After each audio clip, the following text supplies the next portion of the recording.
స్నానం చేసే నీళ్ళలో కొన్ని వస్తువులు కలుపుకొని స్నానం చేస్తే సమస్త శుభాలు చేకూరతాయి. కొన్ని పదార్థాలు స్నానం చేసే నీళ్ళలో కలుపుకొని మీరు రోజు స్నానం చేస్తూ ఉంటే అద్భుత విజయాలు లభిస్తాయి.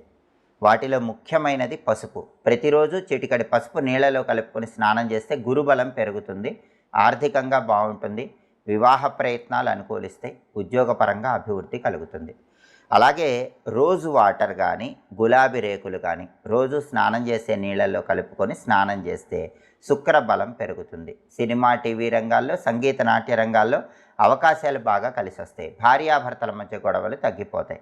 కుటుంబంలో విభేదాలు తొలగిపోవాలంటే కొద్దిగా రోజు వాటర్ నీళ్ళల్లో కలుపుకొని స్నానం చేయండి, లేదా గులాబీ రేకులు కొన్ని నీళ్ళల్లో కలుపుకొని రోజు ఆ నీళ్ళతో స్నానం చేయండి. దీనివల్ల ఆదాయ మార్గాలు పెరుగుతాయి, ఆకస్మిక ధనప్రాప్తి యోగం కూడా కలుగుతుంది. అలాగే స్నానం చేసే నీళ్ళలో రోజు కాసి నువ్వులు కలుపుకొని ఆ నీళ్ళతో స్నానం చేసినట్లయితే అనారోగ్యాలు తొలగిపోతాయి.